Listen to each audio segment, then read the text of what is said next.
উনি যখন এসেছিলেন তখন খুবই ক্রিটিক্যাল ছিলেন। আমাদের যে সাধারণ স্কেলে যে মূল্যায়ন সেটা অনুযায়ী তখন ওনার TCS স্কোর ছিল 3।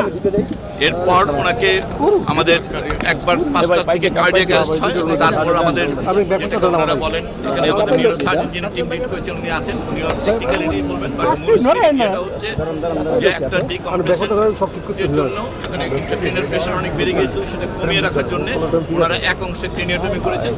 বলা ভালো যে এখানে আসলে এই কথা মেনশন করে যাই আমরা যে বুলেট ইঞ্জুরিটা আসলে একদিক দিয়ে ঢুকে আরেক দিক দিয়ে বেরিয়ে গেছে। প্রাথমিকভাবে এইটুকু দুটোই দেখা যাচ্ছে, এন্ট্রি এবং এক্সিট। এছাড়া ভেতরে কোনো মেটেরিয়াল আছে কিনা সেটা এখনো নিশ্চিত করে বলা উচিত, তবে ভেতর থেকে কিছু রেমনেন্টস পাওয়া গেছে যেটা বুলেট কাভারেজ হতে পারে। অতএব বুলেট ভেতরে আছে কিনা এটা এখনো নিশ্চিত না। যে এক্সিট উন্ডের ওই অংশ থেকে একটা ক্রেনিওটমি করে প্রেশার রিলিজ করা হয়েছে, সেই অংশ থেকে ব্রেইনটুকু বার হয়ে আছে এখন, এবং ভেতরে ব্লিডিং ছিল, মানে ডুরোমিটার ওনারা করেছেন, সেগুলো কেটে সেখানে যে জমা হয়েছিল ফ্লুইড সেগুলো রিমুভ করা হয়েছে, সেটা মূলত ব্লাডও রিমুভ করা হয়েছে। এবং তারপরে মোটামুটিভাবে বলা যেতে পারে যে ব্রেইনে যে অংশ প্রেশারটা বেড়ে গিয়েছিল সেটুকু ম্যানেজ করা হয়েছে, এটা কারণে ড্যামেজ কন্ট্রোলের একটা ব্যাপার। এবং এরপর বাকি অংশটুকু এরপর আবার কিছুক্ষণ আগে ওনার নেজাল ব্লিডিং হচ্ছিল, সেটাও ওনারা ম্যানেজ করেছেন আমাদের চিকিৎসকরা।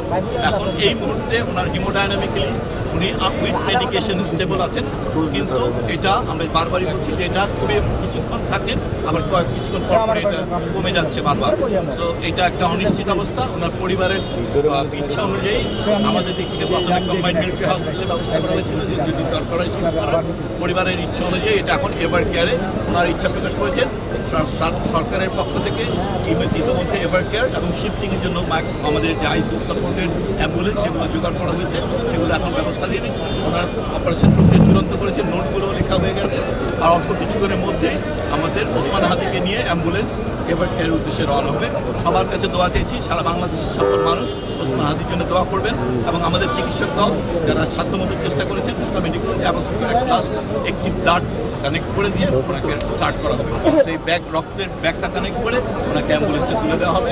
আপনারা দোয়া করবেন সবাই ওসমান হাদির জন্য।